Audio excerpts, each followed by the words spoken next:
What happens when a simple request on a packed flight turns into a viral nightmare? For Dr. Samuel Carter, a respected cardiologist on his way to save lives, it became a humiliating ordeal. He was told his seat, the one he paid for, the one he was sitting in, wasn't his. He was calm, he was polite. But the crew, siding with an entitled passenger, forced him to move simply because of the color of his skin. But the story doesn't end there. In our hyper-connected world, one passenger's phone captured everything. Within minutes of landing, the incident exploded online, and by morning, the entire crew was fired. But karma wasn't finished. It was waiting for the perfect moment to deliver a final, shocking twist that no one saw coming. Before we begin, where are you watching from today? Let us know in the comments. If you love inspiring stories of resilience and justice, make sure to hit that like button, share this video, and subscribe for more incredible tales. Your support helps us share these impactful stories with even more people. Now let's get into it. The air and terminal C of Chicago O'Hare International was a familiar symphony of chaos for Dr. Samuel Carter. It was a rhythmic blend of rolling suitcase wheels, muffled PA announcements, and the distant roar of jet engines, a sound he associated with progress, with heading somewhere important. Today was no exception. He was on his way to a prestigious cardiology conference in San Francisco, where he was slated to present his team's groundbreaking research on non-invasive cardiac imaging. At 42, Dr. Carter wore his success with a quiet, unassuming confidence. His suit was impeccably tailored, his leather briefcase held years of research, and his demeanor was one of calm authority, honed by countless hours in high-stakes operating rooms. He wasn't just a doctor. He was one of the best. He saved lives, mended broken hearts, literally, and treated every human being, from the janitor to the hospital's chief administrator, with the same level of respect. He found his gate, C-27, and settled into a seat near the window, pulling out a medical journal. The flight was Starlux Airlines 715, a carrier he flew often for its direct route and generally reliable service. He glanced at his boarding pass. Seat 3B, Comfort Plus, an upgrade he'd paid for himself. The extra legroom was a small but welcome luxury on a 5-hour flight. The boarding process began, a slow shuffle of humanity. Dr. Carter, belonging to Zone 2, waited patiently, observing the river of people. He noticed a woman who would later be seated across the aisle. She was sharp, dressed in a severe but expensive-looking gray pantsuit, talking loudly into her phone about leveraging assets and hostile takeovers.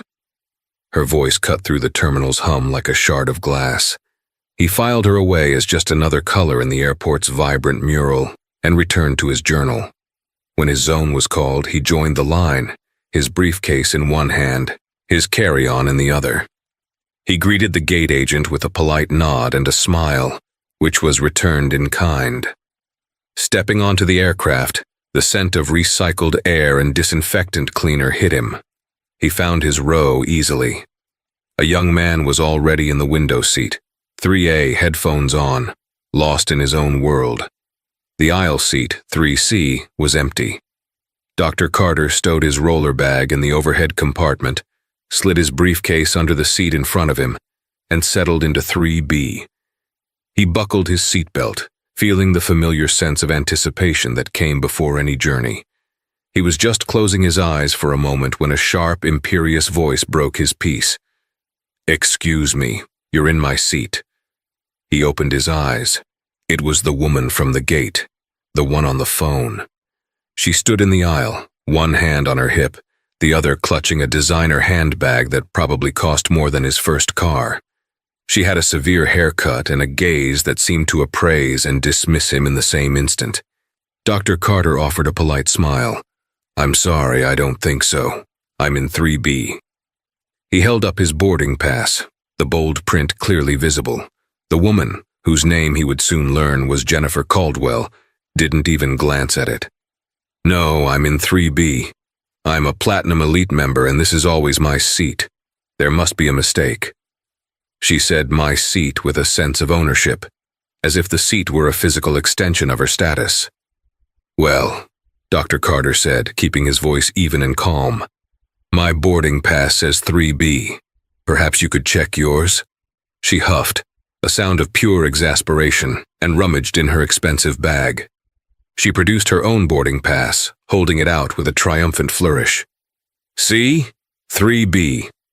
Dr. Carter looked. Hers did indeed say 3B, a simple double booking error. It was an inconvenience, but a common one. It seems we've both been assigned the same seat, he said reasonably. We can just ask the flight attendant to sort it out. I'm sure one of us has been reassigned and the system just didn't update. But Jennifer Caldwell was not in the mood for reason. She looked at him, then at the seat, then back at him. A flicker of something ugly crossed her face. This is ridiculous. I booked this seat months ago. I'm not moving. She wasn't speaking to him anymore, but projecting her voice for effect. I need a flight attendant over here, now! Her voice, sharp and demanding, sliced through the cabin's low chatter. Heads turned. The young man in 3A cautiously pulled off one of his headphones. The quiet peace of Dr. Carter's journey was officially over. He sighed internally. He had a feeling this was not going to be a simple fix. He just didn't know how catastrophic it was about to become. A flight attendant, a young woman with a bright fixed smile and a name tag that read Tiffany, bustled over.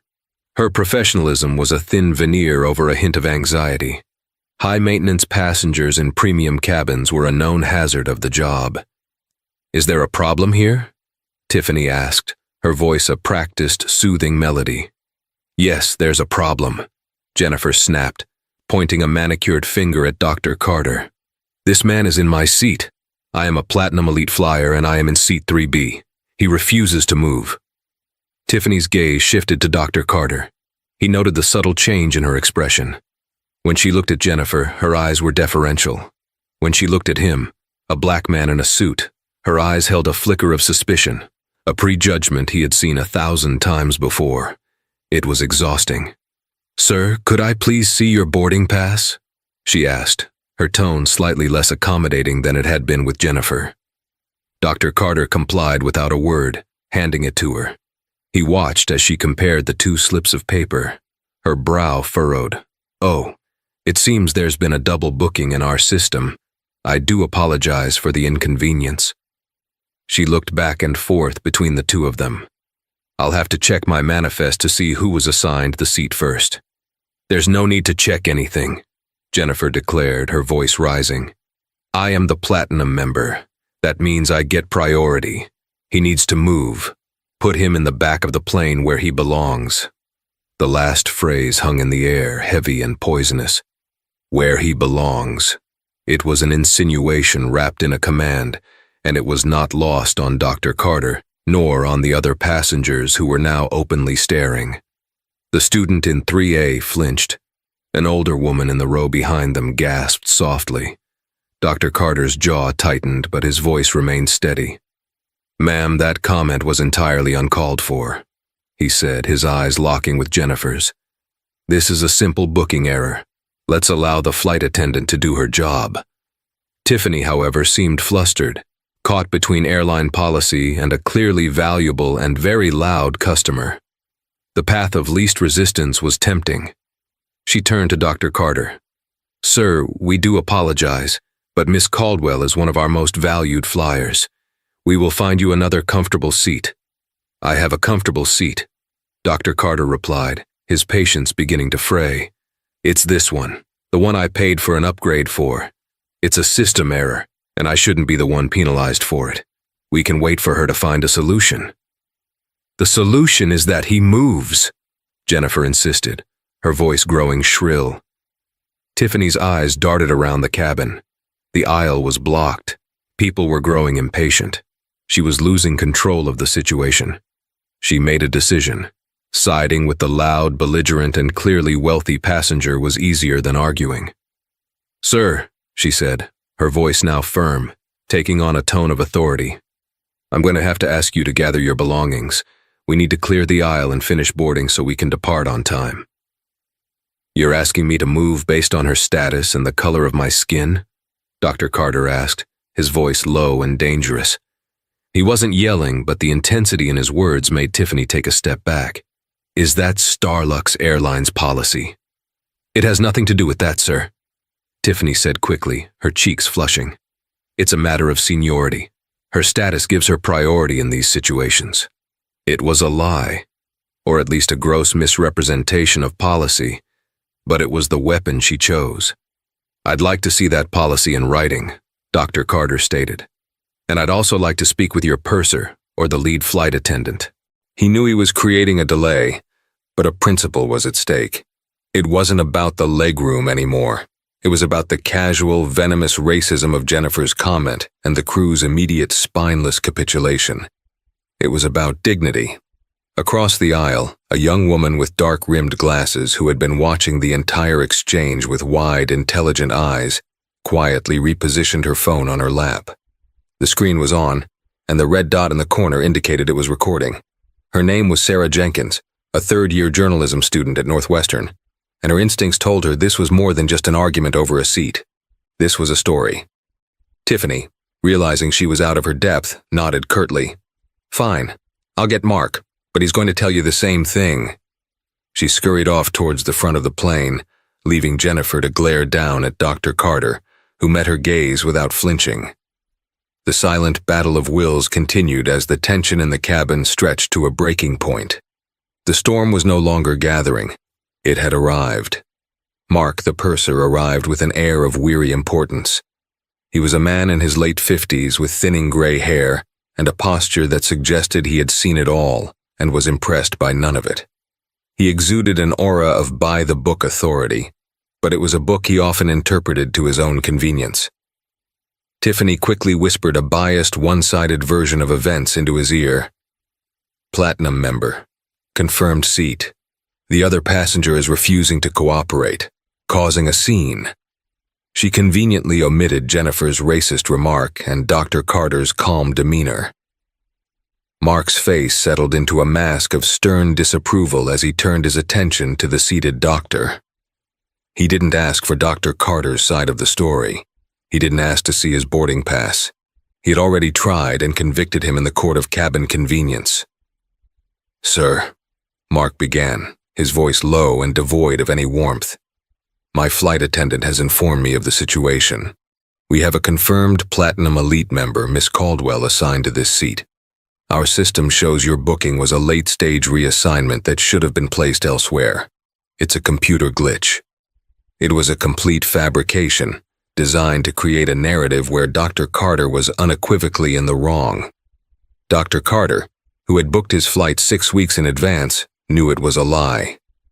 With all due respect, Dr. Carter said, his voice a tight coil of restraint, I am also a confirmed passenger with a paid upgrade for this specific seat. The woman who claims this seat also made a racially charged comment, which your flight attendant seems to have ignored. I'm not the one causing a scene. I'm simply asking for the situation to be resolved fairly. Mark's eyes narrowed. The mention of racism was an inconvenient complication. He chose to ignore it completely. Sir, we don't have time to debate the forensics of a booking error. You are holding up the departure of this aircraft. Over 100 passengers are waiting because of your refusal to cooperate. He was framing it perfectly. Dr. Carter was now not just a problem for the crew, but for everyone on board. Some passengers shifted uncomfortably. Others began to grumble just as Mark had intended.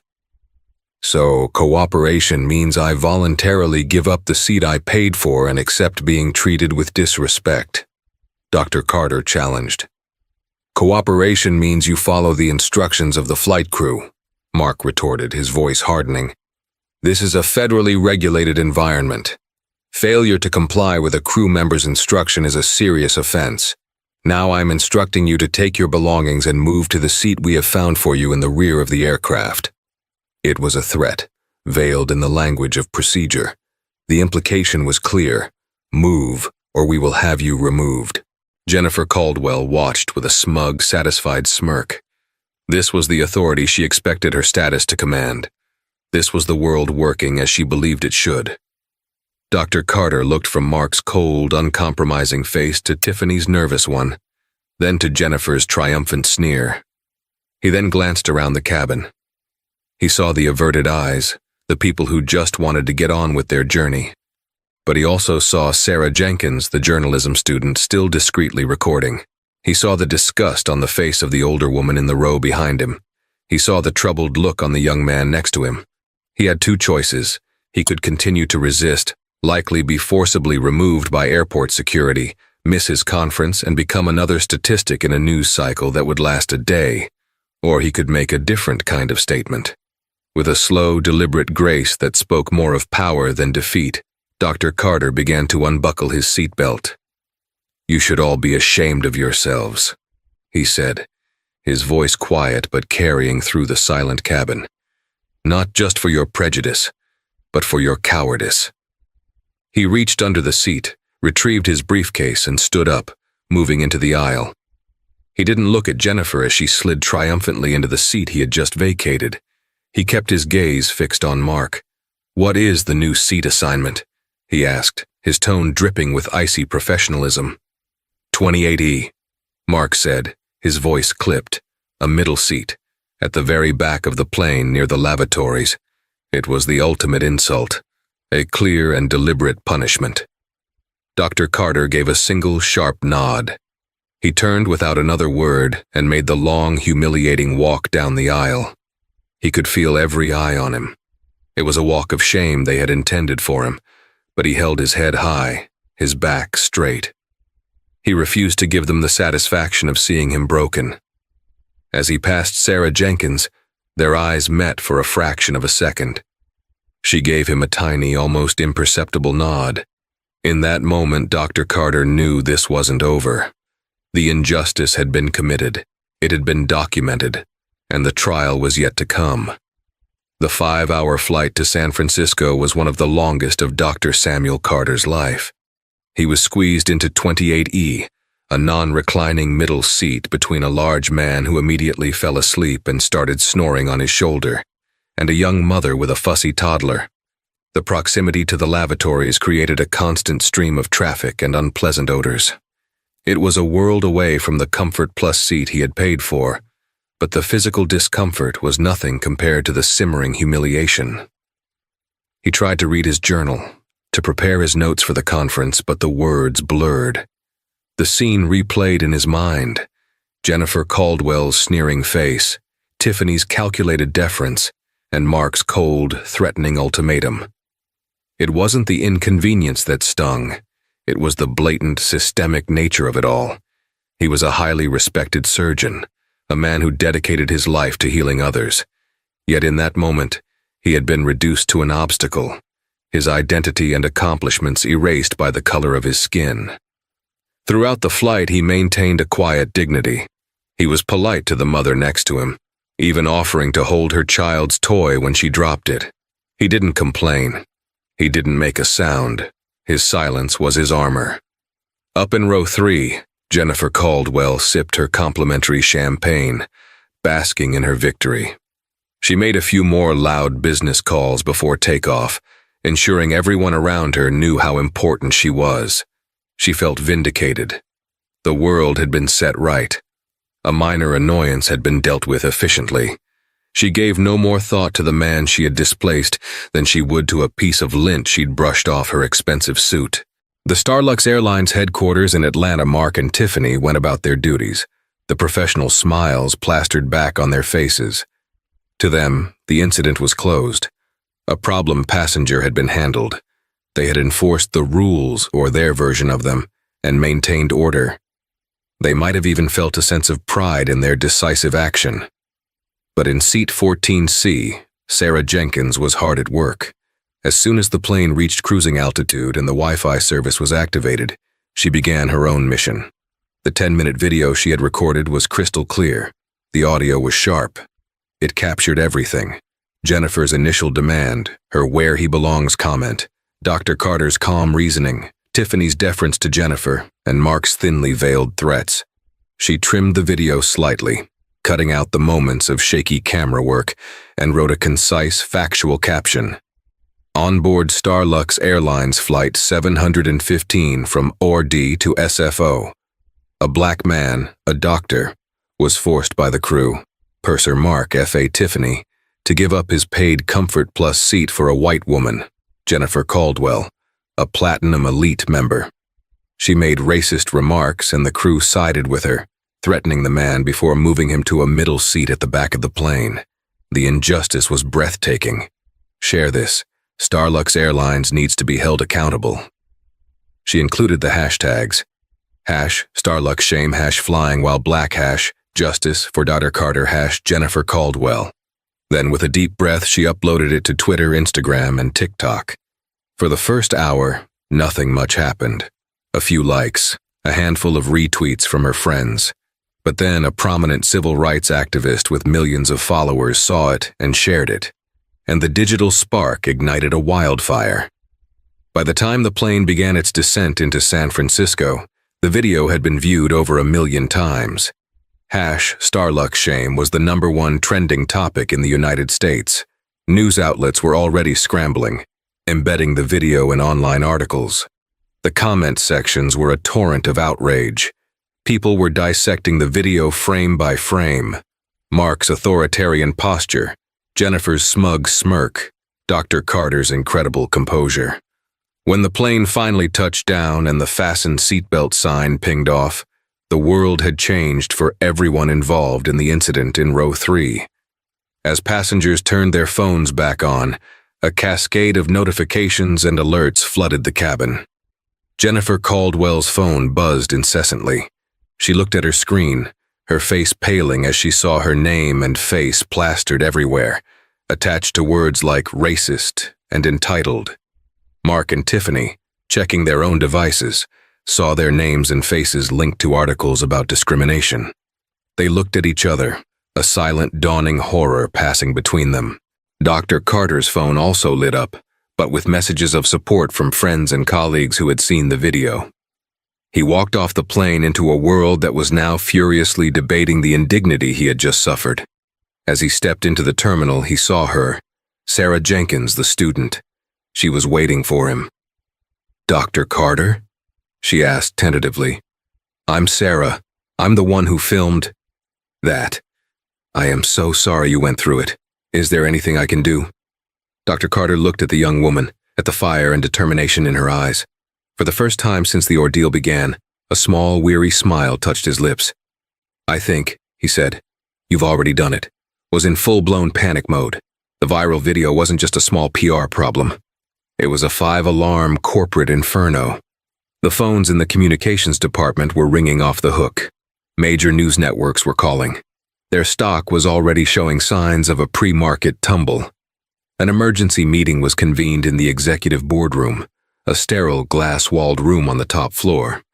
The CEO, a slick silver-haired man named Robert King, stood at the head of the table, his face grim. Flanking him were the heads of PR, legal, and flight operations. "What in God's name happened?" King demanded, his voice dangerously low. "I wake up, and we're the poster child for corporate racism. Our slogan is connecting your world. Right now, we're connecting the world in its hatred for us. Explain." The head of flight operations, a harried-looking man named Bill, cleared his throat. "Robert, we've pulled the preliminary report from the crew. Purser Mark Jennings filed it. It states a passenger was non-compliant and had to be reseated to ensure an on-time departure. It conveniently omits every single detail from the video." "So the crew lied," the head of legal, a sharp woman named Eleanor, stated flatly. "That gives us cause. What about the passengers?" "We know their names," the PR chief chimed in, looking at her tablet. "The woman is Jennifer Caldwell.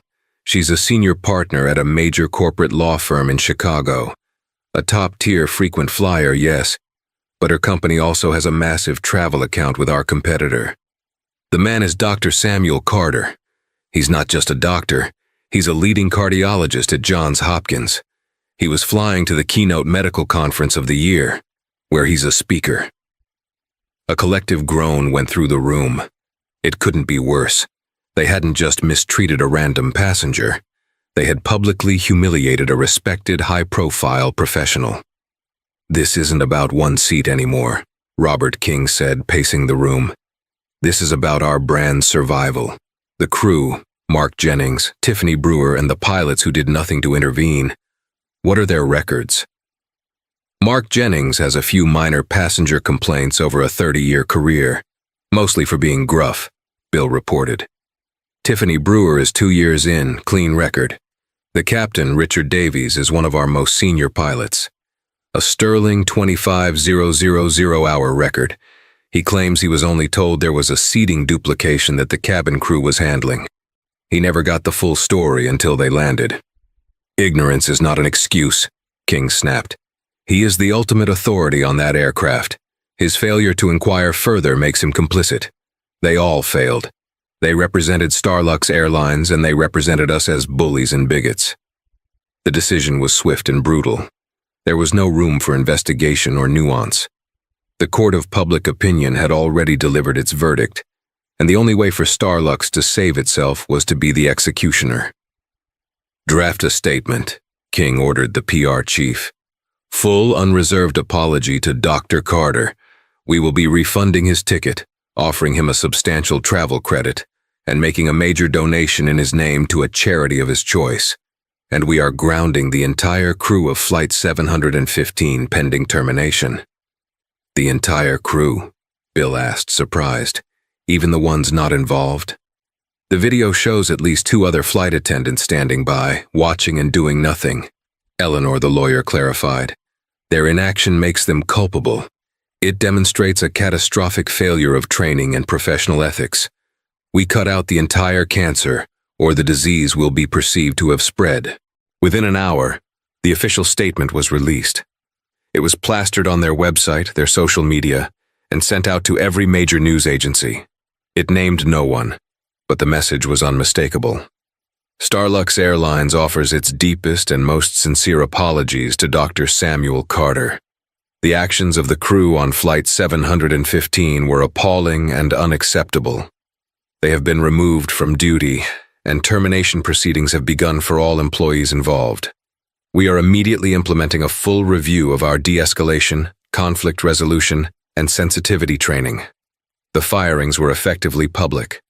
For Mark, Tiffany, and Captain Davies, the news came via a cold corporate phone call from HR, informing them they were suspended without pay and should expect termination paperwork within 48 hours. The public reaction was a mix of celebration and cynicism. Many lauded the swift justice. #Justice for Dr. Carter trended anew, this time with a sense of victory. But for the 4 people at the heart of the storm, the consequences were just beginning to rain down. Their careers were over in the blink of an eye. They were now villains in a story seen by millions.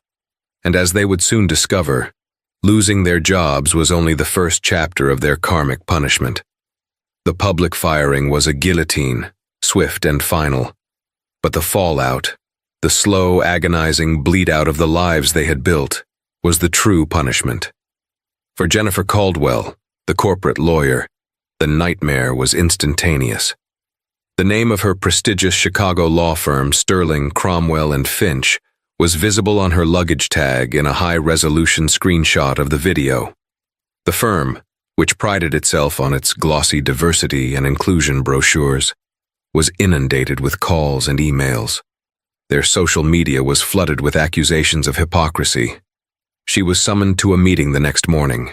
It wasn't a discussion, it was an execution. Arthur Sterling, the firm's founding partner, a man she had idolized, looked at her with pure ice. "Jennifer," he said, not bothering to sit down, "your conduct on that flight was not just a personal embarrassment. You have brought this firm into public disrepute. Our clients are calling, not in support of you, but to express their deep concern about being associated with us. You made yourself the face of an ugly brand of entitlement and racism, and in doing so, you made us the law firm that employs that face." "Arthur, it was a misunderstanding," she stammered, the confidence she'd had on the plane completely gone. "The video doesn't show the whole context. The context it shows is you, a senior partner of this firm, abusing your perceived privilege and making a vile comment to a man who handled the situation with more grace than you've shown in your entire career." Sterling cut her off. Your partnership is terminated, effective immediately. Security will escort you to your office to collect your personal effects. You have 1 hour. She was ruined, blacklisted. No other major firm would touch her. Her name was now synonymous with racist lawyer on plane. She lost her 6-figure salary, her corner office, her identity. The stress was immense, a physical weight that settled in her chest. She started having trouble sleeping, plagued by anxiety and a constant burning rage at Dr. Carter, at Sarah Jenkins, at Starlux, at everyone but herself. For Tiffany Brewer, the ambitious young flight attendant, the dream was dead. The termination call left her sobbing and hysterical. Flying wasn't just a job, it was her entire identity. She had loved the uniform, the travel, the sense of being part of a glamorous world. Now she was an industry pariah. The flight attendant community is tight-knit, and the story spread like wildfire. She was the one who sided with the Karen, who sold out for a platinum member. She applied to other airlines, all of them. She was rejected every time. Her name was too toxic. Within 2 months, she was working double shifts at a diner just to make rent on the small apartment she could no longer afford. The smell of grease replaced the scent of jet fuel.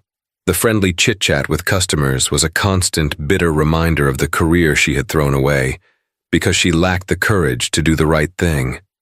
Every time a customer was difficult, a flash of Jennifer Caldwell's face would appear in her mind, a ghost of the mistake that had cost her everything. For Mark Jennings, the purser, the consequences were financial and deeply personal. At 58, he was just a few years from a comfortable retirement with a full pension. The termination vaporized that. His pension was gone. His 401k took a massive hit. He was too old to start a new career, but too young and too broke to retire. The real blow, however, was at home. His wife Helen had advanced multiple sclerosis. The excellent health insurance provided by Starlux was the only thing keeping them financially afloat amidst the mounting medical bills. With his termination, that insurance vanished.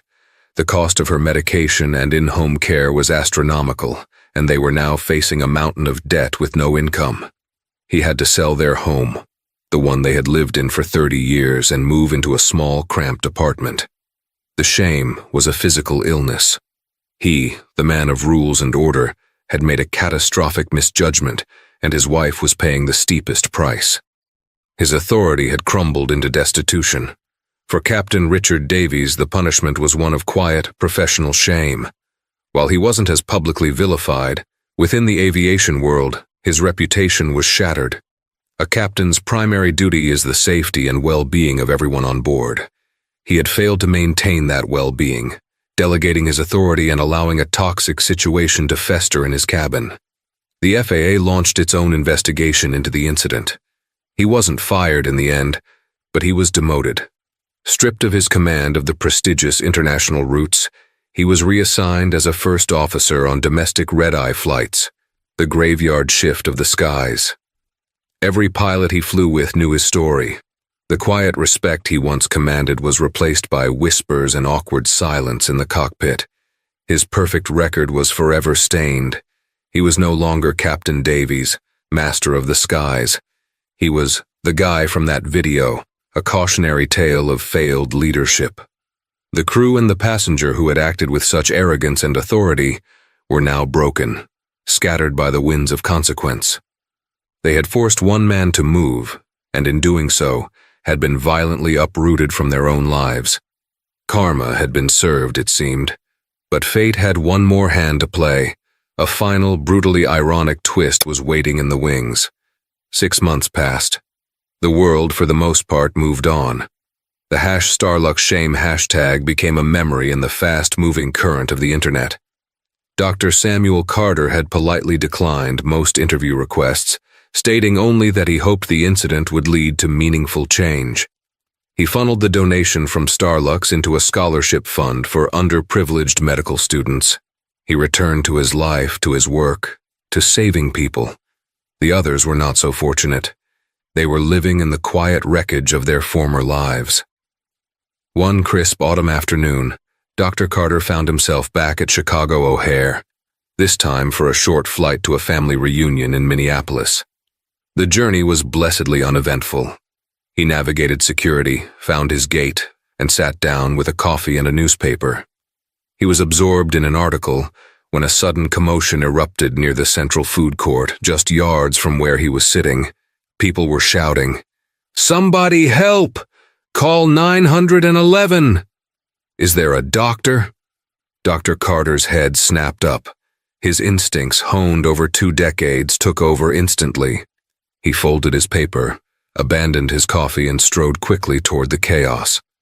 A small crowd had formed a circle around someone lying on the floor. "Let me through. I'm a doctor," he said, his voice calm and authoritative. The crowd parted for him. On the polished floor, a woman was gasping for breath, her face a ghastly shade of gray. Her hand was clutching her chest, her eyes wide with terror. She was convulsing slightly. Dr. Carter knelt beside her, his fingers immediately going to her neck to find a pulse. It was thready and erratic, classic signs of a major cardiac event. "Did anyone call 911? He asked the panicked onlookers. A man nodded, phone to his ear. "Ma'am, can you hear me? My name is Dr. Carter. I'm going to help you," he said, his voice gentle but firm. Her terrified eyes focused on his face, and in that moment recognition dawned. It was a slow, horrifying wave that washed over her features, a look of utter disbelief that transcended the pain and fear. It was Jennifer Caldwell. She looked different. The severe, expensive haircut was gone, replaced by unkempt, lifeless hair. The designer suit was replaced by a frumpy tracksuit. The arrogant fire in her eyes had been extinguished, replaced by a desperate, pleading terror. The stress and anxiety of the past 6 months had taken their toll, culminating in this, a massive heart attack in the middle of an airport terminal. Dr. Carter recognized her at the same instant. A jolt went through him. This woman, the architect of one of the most humiliating moments of his life. The person whose arrogance and prejudice had turned his life upside down. She was now helpless, her life literally in his hands. For a fraction of a second, the world seemed to stop. He could see the whole arc of their story. The plane, the seat, the sneer, the viral video, the firings. A darker, more human part of him might have felt a grim satisfaction. This was karma in its purest, most brutal form. The universe delivering a punchline of cosmic irony. But that part of him lasted only a heartbeat. He was not a purveyor of karma. He was a doctor, and before him was not an antagonist, but a patient. His Hippocratic oath was not a suggestion. It was the core of his being. It made no distinction between friends and enemies, saints and sinners. It only recognized a human life in peril. "I need an AED," he shouted to the airport staff who were now rushing over. "And get me the medical kit from the emergency station." Jennifer's eyes were still locked on his, a tear tracing a path through the sweat on her temple. She tried to speak, but only a choked whisper came out. "You..." "Don't try to talk," Dr. Carter commanded, his focus absolute. He began assessing her breathing, preparing for what he knew might come next. "Just stay with me. I've got you." In the middle of the crowded O'Hare terminal, surrounded by strangers, the 2 central figures of Flight 715 were reunited. Not as adversaries, but as doctor and patient, their past wiped away by the urgent, primal need to save a life. The final, most profound act of karma was not one of retribution, but one of redemption, forced upon them both by a twist of fate no one could have ever imagined. The wail of the ambulance siren was a scream that tore through the fabric of the ordinary Chicago afternoon. Inside the cramped, swaying vehicle, time seemed to both stretch and compress. For Jennifer Caldwell, it was a terrifying montage of fragmented images, the concerned faces of paramedics looming over her, the prick of an IV needle in her arm, the cold gel of defibrillator pads on her chest, and through it all, the impossibly calm face of Dr. Samuel Carter. He was a fixed point in her chaotic, fading universe. Her mind, foggy with pain and terror, couldn't reconcile the 2 images of this man, the one she had belittled and dismissed on the airplane, And this one, a literal savior, who was now expertly calling out medical terminology and directing the team that was fighting to keep her heart beating. Dr. Carter operated on pure instinct and training. The personal history between them was a luxury he couldn't afford to consider. He was a cardiologist in his element, albeit an unexpected one. He saw not Jennifer Caldwell, the entitled lawyer, but a set of symptoms: ventricular tachycardia, ST elevation, diaphoresis. He was a mechanic working on a broken engine, single-mindedly focused on the task. He briefed the receiving ER team at Chicago General Hospital with a clipped professional urgency, handing over her care with a seamless transfer of information. Only when the gurney disappeared through the double doors of the trauma bay and a nurse gently guided him toward the waiting area did the adrenaline begin to subside. It left a hollow, trembling space in its wake. He sank into a hard plastic chair, the sterile antiseptic smell of the hospital a familiar comfort. Yet the situation was utterly alien. He ran a hand over his face, the events of the last hour replaying in his mind, not as a medical emergency, but as the cosmic absurdity it was. He, Samuel Carter, had just saved the life of Jennifer Caldwell. A bitter, ironic chuckle almost escaped his lips. Karma. Everyone on the internet had screamed for it, and here it was in its most theatrical, bewildering form. Was this a reward or a punishment? A test for her or for him? He felt a wave of profound weariness wash over him, deeper than any physical exhaustion. He had been forced into an intimacy with his tormentor, a connection forged not in anger or forgiveness but in the shared primal space between life and death. He pulled out his phone and called his wife, Anna.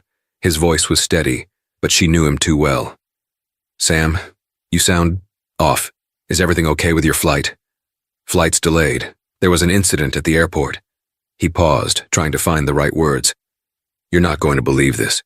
Remember that woman from the plane, the one from the video?" "How could I forget?" Anna's voice was laced with protective anger. "I just brought her into the ER at Chicago General," he said flatly. "She had a massive heart attack, right in front of me." The silence on the other end of the line was heavy.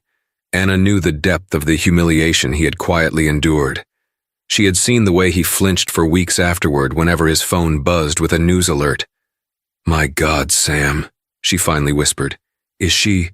She's alive, stable for now. I think she'll make it." "And you helped her?" "I'm a doctor, Anna.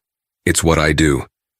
"You're a better man than I am, Samuel Carter," she said, her voice a mixture of awe and love. "Get a hotel. Stay the night. Don't even think about getting on a plane. Just breathe." He took her advice. After checking into a nearby hotel, he stood under the hot spray of the shower, letting the water wash away the sterile scent of the hospital. But it couldn't wash away the feeling of the day. He had acted according to his oath, but the human part of him, the part that had been so deeply wounded, was still processing the collision of past and present. He felt no triumph, no satisfaction, only a quiet, unsettling sense of wonder at the strange, intricate patterns of the universe. 2 days later, after confirming her condition had improved, he knew he had to see her. It wasn't about seeking an apology or granting forgiveness. It was about closing the circle. He couldn't leave this story with a loose thread. It would follow him, haunt him. He needed closure, not for her, but for himself. He found her in a private room in the cardiac care unit. The mid-morning sun streamed through the window, illuminating the dust motes dancing in the air. Jennifer looked impossibly small in the large hospital bed, dwarfed by the machinery that monitored her every breath and heartbeat. The severe, powerful woman from the plane was gone, replaced by a pale, fragile patient, stripped of her armor of wealth and status. She was asleep when he entered, but her eyes fluttered open as he pulled a visitor's chair to her bedside. Recognition dawned, followed by a wave of raw, unadulterated shame that was so potent it felt like a physical presence in the room. "Dr. Carter," she whispered, her voice weak and raspy. "Miss Caldwell," he replied, his tone even and calm. He wasn't her doctor now. He was simply a visitor. "I was glad to hear from the nursing staff that you're on the mend." The professional courtesy seemed to break her. A deep, shuddering sob escaped her lips. "Why?" she asked, the single word a vessel for 1,000 questions. "After what I did to you, the things I said, the humiliation. You could have walked away. Anyone would have. God knows I deserved it. Why did you help me?" Dr. Carter looked at her, at this woman who had been so thoroughly dismantled by her own choices and then by fate. He saw the genuine anguish in her eyes. He thought of the answer he'd given his wife, the simple, "It's what I do." But here, now, she needed more. He needed to give more. "When I was a resident," he began, his voice taking on a reflective quality, "I had a patient, a horrible man. He was cruel to the nurses, bigoted, and threw his food trays. He made every day a living hell for the staff. One day he coded, and we all ran into that room and worked on him for an hour, desperately trying to bring him back." He paused, letting her absorb the image. "We saved him. Afterward, a young intern asked me the same question you just did. Why? Why did we work so hard for him? And I told her what my mentor told me. We don't get to choose our patients, but we do get to choose what kind of doctors we are. My oath, Miss Caldwell, is not about the patient. It's about me. It's the standard I hold myself to, regardless of who is on the gurney. It's my integrity. You had no power over that on the plane, and you had no power over it in the terminal." The tears streamed down her face, silent now. "I saw you as an obstacle, an inconvenience. I didn't see a person. I didn't see a doctor, a husband, a man. I saw a stereotype that I could push aside. It was ugly and rotten, and it came from a place inside me that I didn't even know was there until my whole world fell apart." She took a ragged breath. "I lost my job, my friends, my reputation. I'm broke. I thought that was karma. I thought that was the universe punishing me, but it wasn't. The punishment was having to look my savior in the eye and know he was the man I tried to destroy. I am not your savior, Miss Caldwell. I am a doctor who was in the right place at the right time. Please," she begged, her voice cracking. "I know sorry is a useless word. It changes nothing, but it's all I have. From the very bottom of what's left of my soul, I am sorry. For my arrogance, for my prejudice, for the pain and humiliation I put you through. I am so, so sorry." Dr. Carter listened, giving her the space to say the words she so desperately needed to voice. He didn't feel anger. He didn't feel pity. He felt that same profound melancholy from the hospital waiting room. This was the end result of a life lived with a closed heart. "What you do with that sorrow is what matters now," he said, his voice gentle but firm. "My life went on, Miss Caldwell. I have my family, my work, my integrity. The question is, what will you do? You have been given something very few people get, a literal second chance at life. You can let the shame consume you, or you can use it to build something better. That choice is yours." He didn't offer forgiveness. He didn't say, "It's okay." That would have been a lie, a cheapening of the ordeal. Instead, he offered her something far more valuable, agency. He placed the responsibility for her redemption squarely back in her own hands. He stood to leave. "I wish you a full recovery." As he reached the door, she called out, "Dr. Carter?" He turned. "Thank you," she said, the words no longer just an apology, but a statement of pure, unadorned gratitude. He gave a single, brief nod and walked out of the room, closing a chapter he had never asked to be a part of. The aftermath for the others was a quiet, slow-burning fire. Mark Jennings, the purser, spent his days as a security guard at a suburban mall. The work was mundane, the hours long. Every night he went home to the small, rented apartment and helped his wife, Helen, her multiple sclerosis a constant draining presence. He was a man hollowed out by regret, the financial ruin secondary to the shame of knowing his single act of prideful authority had cost his wife the comfort she deserved in her final years. He never spoke of Flight 715, but it lived in the permanent slump of his shoulders. Tiffany Brewer, the flight attendant, found her path in the law. She enrolled in night school, her ambition now channeled not toward glamorous travel, but toward books and statutes. She focused on civil rights and employment law, driven by a fierce private need to understand the very systems of power and prejudice she had so carelessly upheld. Her past was a silent, ever-present co-pilot, ensuring she never again took the path of least resistance. Captain Richard Davies flew the lonely red-eye routes for 2 more years. The silent judgment of his peers in the cockpit was a constant reminder of his failure. He had been the ultimate authority, a god in the machine, and he had failed to see the humanity of those in his care. He retired not with a party and a golden handshake, but with a quiet filing of paperwork, disappearing from the aviation world like a ghost. Jennifer Caldwell recovered. She sold what was left of her assets and moved to a small, forgotten town in Wisconsin. She took a job with a legal aid society, her once 6-figure salary replaced by a modest stipend. Her clients were the poor, the disenfranchised, the very people her former self would have never seen. She worked tirelessly, finding a new, quieter purpose, not in winning, but in serving.